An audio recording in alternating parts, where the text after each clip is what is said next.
Atestado médico vai ser obrigatório nas provas de corrida do Brasil? Maratona de Porto Alegre vai ser a primeira Major da América Latina? Essas e outras novidades do Summit da Bracell 2025.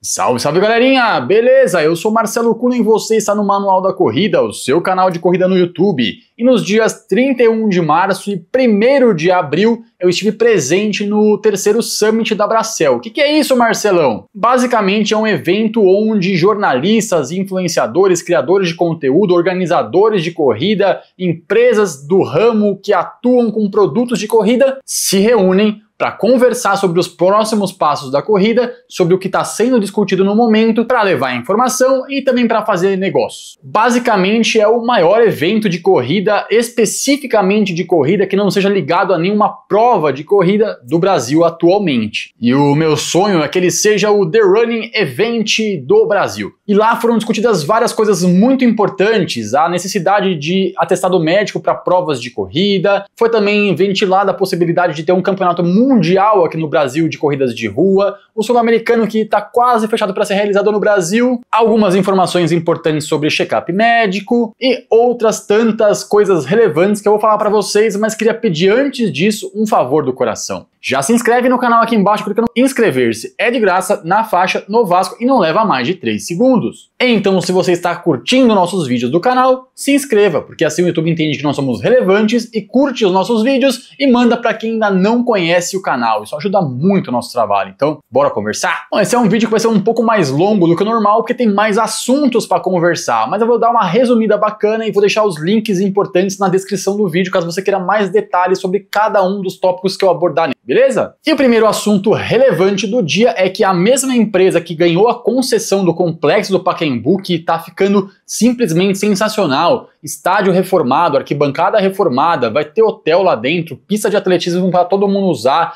piscina pública de tamanho olímpico, um complexo de eventos, que onde foi esse evento da Bracell, gigante para comportar eventos de até milhares de pessoas ali dentro. Entre outras coisas que estão sendo feitas, ali um aparato médico em collab com o Hospital Albert Einstein aqui de São Paulo, muita coisa bacana está sendo realizada lá, vai ficar muito legal. Já tá muito legal, já corri alguns dias lá, o pessoal tá nadando na piscina lá tranquilamente também e vai ser simplesmente incrível ter um espaço público como esse aqui em São Paulo, como já está sendo. Essa mesma empresa que tá fazendo tudo isso pelo Pacaembu ganhou também mais uma concessão aqui em São Paulo de um novo parque que vão construir no Campo de Marte. Ali onde é o aeroporto do Campo de Marte é um complexo gigantesco que envolve um aeroporto, a parte da aeronáutica aqui de São Paulo, tem muitos complexos, treinamento de cadetes, um monte de coisa bacana por lá também, e tem uma área que é pouco utilizada, que basicamente é mato e sujeira. Essa parte pouco utilizada, que basicamente é mato e sujeira, vai virar um parque público para todo mundo poder frequentar. Um parque com várias quadras, complexo poliesportivo, lugar para correr, lanchonete, praticamente um parque Ibirapuera, mas com 2 a 3 vezes o tamanho do parque Ibirapuera. Eu acho que em torno de uns 2 a 3 anos a gente consiga usar boa parte desse complexo, ou pelo menos já vai estar aberto para o público. Para mim, quanto mais melhor. E o que eu ouvi falar que é o maior complexo público esportivo do Brasil. Então vai ser muito bacana realmente ter essa experiência aqui em São Paulo. Depois disso foi falado sobre a nova lei da CBAT, que foi incluído na normativa da CBAT. Agora é obrigatório que todas as provas de corrida tenham permit para que elas aconteçam. Caso a prova de corrida não tenha permit, ela é praticamente uma prova clandestina, uma prova que não deveria acontecer e que não está coberta pelas normas e legislações da CBAT. Mas o que é permit, Marcelão? O que é esse nome que está todo mundo falando, está meio que na moda agora?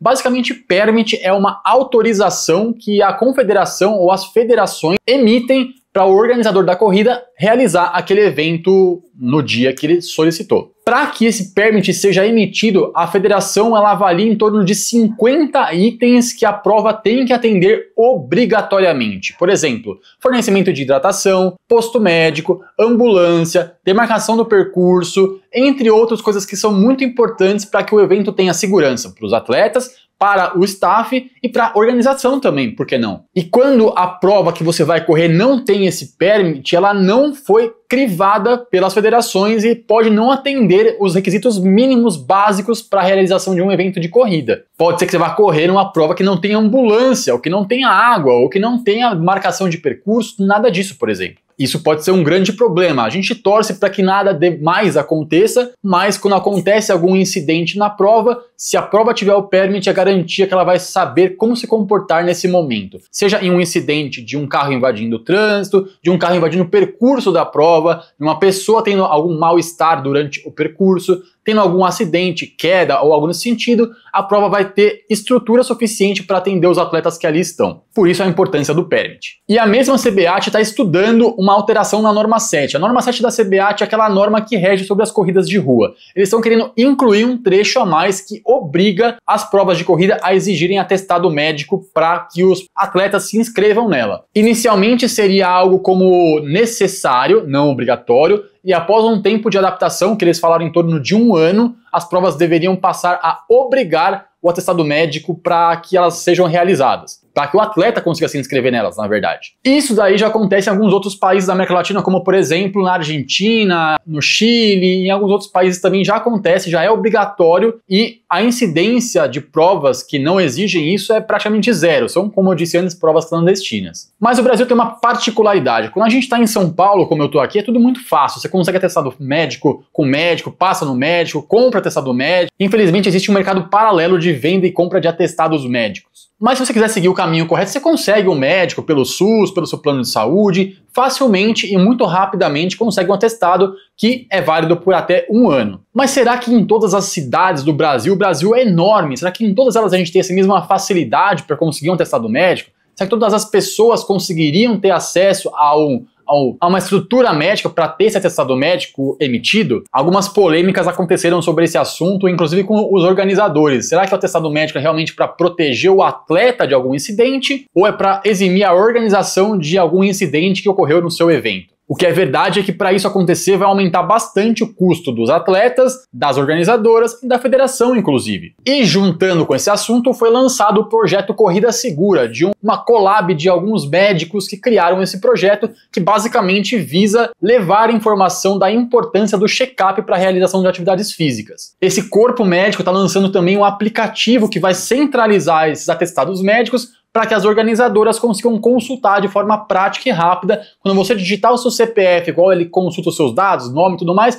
vai consultar se você tem um atestado médico válido para o período da prova. Vai ser tudo integrado, vai ser bacana nesse sentido, porque vai ter alguma integração com as organizadoras e você não vai precisar mostrar atestado médico toda vez que for se inscrever na prova, anexar, validar arquivo e tudo mais. Vai ter tudo integrado. Mas voltamos ao ponto de início. Será que todo mundo vai ter dinheiro para fazer uma integração de sistema de inscrição com a prova, com a organizadora, com os atletas? Provas maiores com certeza terão, provas menores. Será que isso não vai gerar um custo extra, encarecer para os atletas da corrida ainda, a inscrição das corridas? São muitos porquês, poréns e muitas coisas que ainda tá muito obscura nesse sentido. O fato é, não vai ser nada de imediato, não vai ser para agora, mas isso vai acontecer em algum momento. Na minha opinião, isso vai acontecer. É uma tendência que a CBAT exige atestados médicos para as corridas de rua, então a gente tem que se preparar para que em algum momento isso ocorra e vai acontecer. Ainda seguindo no assunto polêmicas, a Ticket Sports fez uma grande palestra lá com o seu CEO, Daniel, e ele falou bastante coisa, e uma das coisas mais relevantes que ele disse foi uma grande polêmica que está acontecendo. Ele disse basicamente que pagamento de inscrição de corrida pelos atletas não banca o evento. Isso quer dizer que aquelas inscrições que a gente acha que já são caras, se apenas elas existirem, os eventos eles saem no prejuízo ou ficam no máximo no 0 a 0. E para as organizadoras terem algum lucro nesse processo das corridas, dos eventos, elas precisam dos patrocinadores. Isso quer dizer que provas sem patrocínio no Brasil atualmente é algo inviável. E por que isso, Marcelão? Por conta do alto custo de realização, fechamento das ruas, você paga taxa para a prefeitura. Se você quiser ter guardinhas da CET, paga mais uma taxa. Se quiser usar algum espaço, tipo usar o Pacaembu, usar um parque como Largada, como Arena, paga mais uma taxa. Aí você tem que mandar fazer camisetas, medalhas,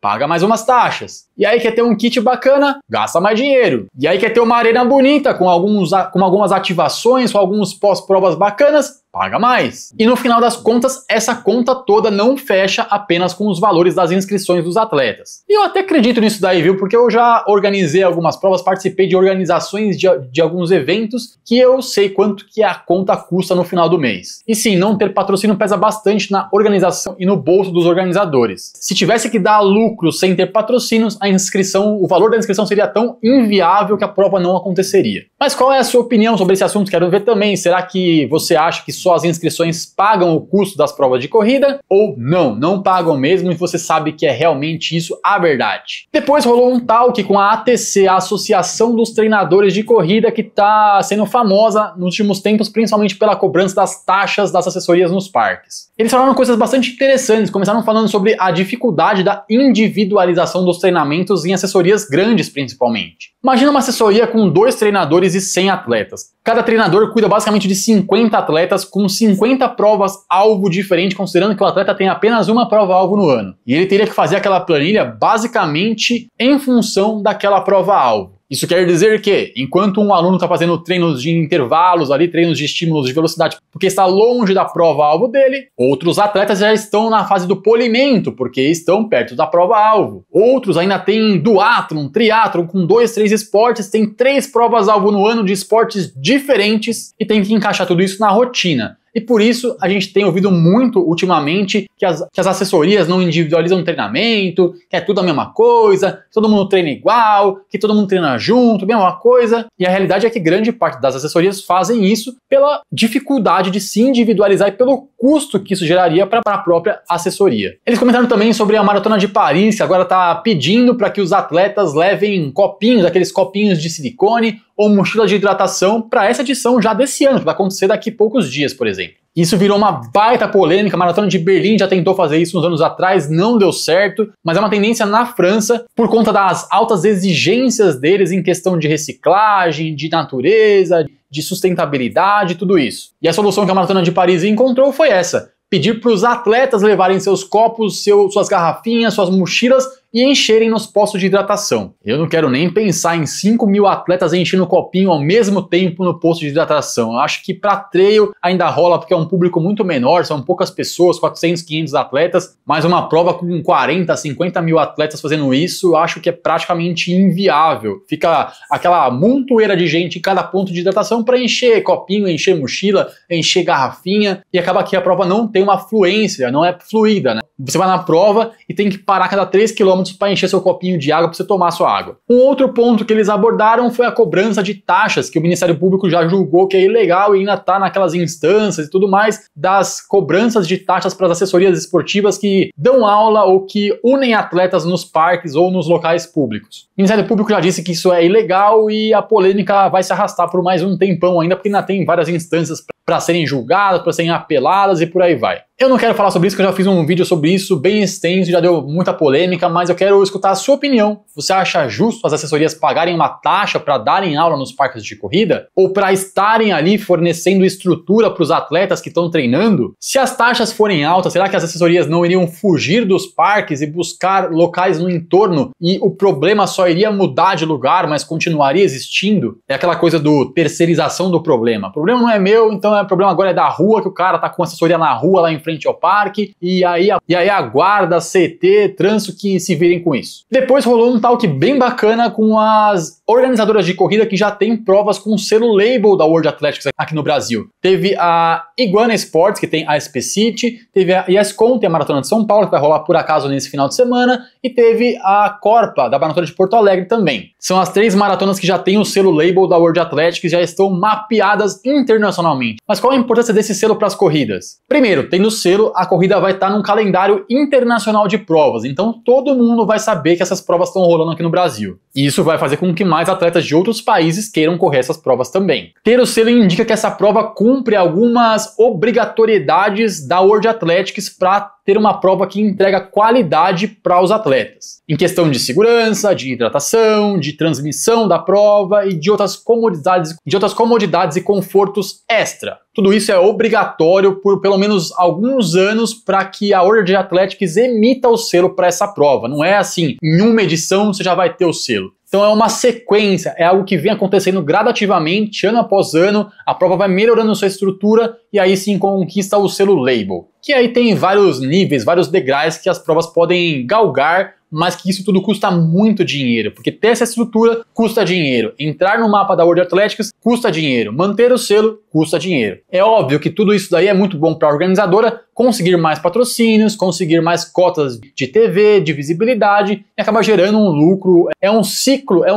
ali, né? Você investe e tem retorno. Ainda sobre isso, a CBAT vai começar a exigir das provas que tem o permit prata e ouro que elas tenham uma comissão de avaliação de incidentes já na prova. O que quer dizer isso, Marcelão? Por exemplo, homem que usou número de peito de mulher para ganhar pódio, gente que usou tênis que é proibido pela World Athletics e ganhou pódio, gente que não estava adequadamente inscrita para aquela prova ou não tinha permissão para fazer aquela prova, no caso de atletas de elite, também vão estar nesse bolo aí do julgamento. O que vai acontecer? Se você acabou a prova e viu que seu concorrente tinha alguma coisa que não deveria ter, que pode ter um doping, que pode ter um tênis irregular, que correu com o número de peito errado, fez a distância diferente do que estava inscrito, e antes você tinha que esperar um tempão para você apelar até resultado, para as provas que tem o permit prata e ouro vão ser obrigatórias ter esse comitê já na prova. Então você já vai na prova, já apresenta ali sua queixa, sua reclamação, e vai ser julgado e avaliado na mesma hora. Tudo isso para deixar o fluxo dos pódios muito mais leve, muito mais livre, muito mais fluido. Então, quem fizer pódio nas provas com permit prata e ouro, já vão ter esse comitê para avaliar os seus julgamentos online,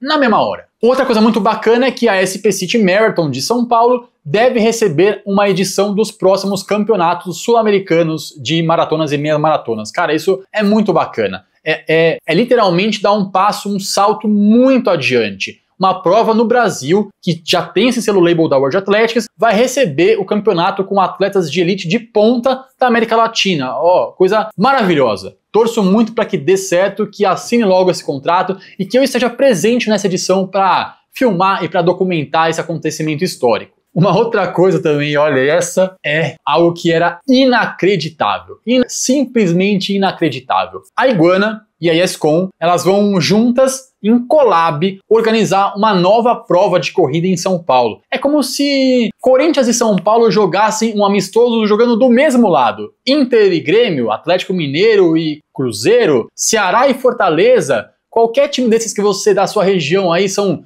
rivais diretos nos campeonatos de futebol que a gente está mais acostumado a falar. Brasil e Argentina. Imagina Brasil e Argentina jogando juntos com uma camisetinha metade amarela, metade azul e branca e jogando do mesmo lado. É basicamente isso. Isso só foi possível graças à criação da Abracel, que hoje as organizadoras de corrida entendem que elas são parceiras nesse mundo e não mais concorrentes. É muito bom ver eles se abraçando juntos a uma única causa. Falaram também sobre o papel das federações nas corridas de rua, que não é apenas julgar os atletas de elite, se o pódio não está correto, se a aferição foi feita ou algo nesse sentido, e sim fazer com que a prova tenha a entrega de acordo com o que foi pedido e solicitado no permit. Eles vão verificar se o posto médico está ali, se as ambulâncias estão lá, se o percurso está demarcado corretamente, se não tem algum risco para o atleta, para a pessoa que está ali fazendo a prova, se está tudo redondo e funcionando corretamente durante a prova. Além da emissão do permit, que já garante a qualidade do evento, eles vão estar no dia da prova também para conferir se tudo isso foi atendido. E a largada da prova só é dada quando a federação dá o ok que tudo que foi solicitado por ela está presente no evento. Eu participei de uma prova recentemente na Marginal, de uma prova que atrasou mais de meia hora, porque um ponto de hidratação que estava previsto no regulamento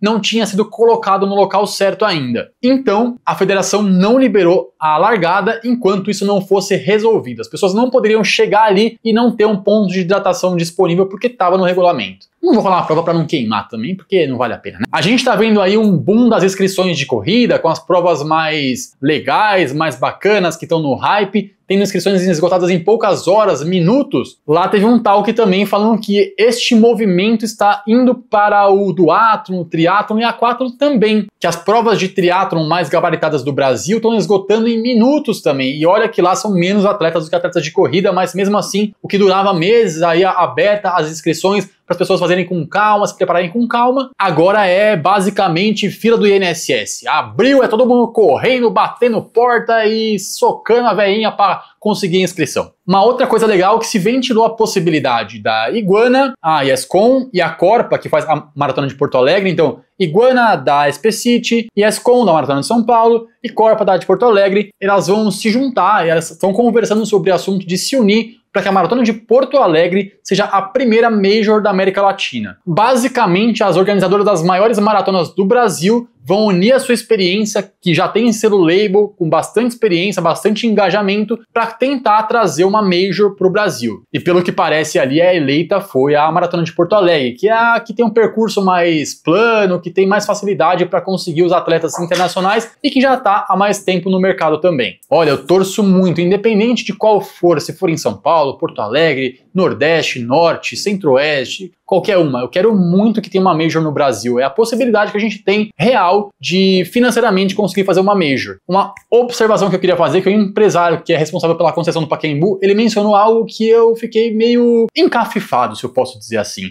A concessão é válida por 35 anos, é muito tempo. Mas o contrato de concessão prevê que o Pacaembu pode se tornar um clube privado. Isso quer dizer, ele pode ser fechado a qualquer momento, mas que a empresa quer e deseja manter o objetivo original do Pacaembu, de quando ele foi fundado, inaugurado, de que seja um espaço público para todo mundo frequentar. E por isso, a grande dificuldade que eles encontraram para que ele continuasse sendo público é como conseguir arrecadar dinheiro com aquele espaço sem que ele precisasse ser cobrado a entrada ou mensalidade, por exemplo. E eles estão conseguindo, com alguns jogos de futebol, shows também. Eles têm aquele espaço onde foi feito a Abracel, que é um espaço de eventos enorme, que provavelmente logo vai ter entrega de kits ali, de grandes provas, vão ter eventos esportivos, vão ter eventos de business, de negócio, e vão aproveitar bastante aquele espaço também. Já teve final da Copinha, jogos da Portuguesa, já teve entrega dos melhores do Campeonato Paulista também já esse ano lá, no mesmo local que a gente estava, por exemplo, e vão ter alguns restaurantes no espaço que também vão ser abertos ao público. E também vai ter um hotel com espaço de coworking, várias coisas bacanas também. Vou deixar aí, se eu achar a foto que a gente tinha no evento lá, vou deixar para vocês verem também, mas deve estar disponível na internet. O Brasil vai ser candidato a sediar o Mundial de Maratonas de 2028. Olha só que notícia maravilhosa! Pode ser que em 2028 nós tenhamos a possibilidade de assistir uma etapa do Campeonato Mundial de Maratonas no Brasil. Os grandes atletas que a gente só vê pela televisão, acompanha nas grandes provas, nas majors, aqui no Brasil, correndo nas nossas terras. Ainda não sabemos em que local vai ser e se realmente vai acontecer, mas o Brasil está fazendo a documentação para aplicar a candidatura do país como sede das maratonas mundiais de 2028. Espero muito que dê certo. E para fechar a rodada de notícias, a Maratona de São Paulo anunciou mudanças significativas para 2026, para a próxima edição, que já está, por acaso, aberta a pré-inscrição desde já. Ano que vem eles vão ter uma corrida de 5 km no sábado de noite. Então vão ser no dia 12 de abril, no sábado, e 13 de abril, domingo. No sábado vai rolar uma Corrida das Nações de 5 km com largada no Centro Histórico de São Paulo de 5 km às 18h30. Quem quiser fazer aquele rolê que rola nas majors, nas provas internacionais de 5K no sábado, maratona no domingo, vai poder fazer também. Na inscrição você vai poder optar por 5h21 ou 5h42. E uma outra coisa que é muito importante, não vai mais rolar a distância de 5K no domingo. Acho que por conta até de direcionar o público para essa corridinha das nações no sábado à noite. No domingo vai rolar o quê, Marcelão? Então, vai rolar 7 km, 10 km, meia maratona e maratona. E como eu disse anteriormente, se você quiser se inscrever para meia maratona ou para maratona e mais os 5 km, pode fazer um pacotinho bacana com desconto. Olha, mais um passo que a Maratona de São Paulo dá para internacionalizar a prova, para que a gente consiga ter uma experiência mais próxima com as grandes provas internacionais e atrair bastante público para as provas brasileiras também. Olha, e a Yescom me surpreendeu com essa, principalmente em tirar o 5K do domingo e colocar uma distância bem aleatória, 7 km. Ufa! Depois de mais de 20 minutos de vídeos, podemos encerrar, né? Você curtiu as novidades do mundo das corridas de 2025 e anos posteriores? Comenta aí suas opiniões sobre as notícias e se você gosta de ver mais vídeos como esse no canal também. Vai ser muito bacana escutar a sua opinião. Se chegou até aqui também, um grande abraço, até o próximo vídeo. Tchau!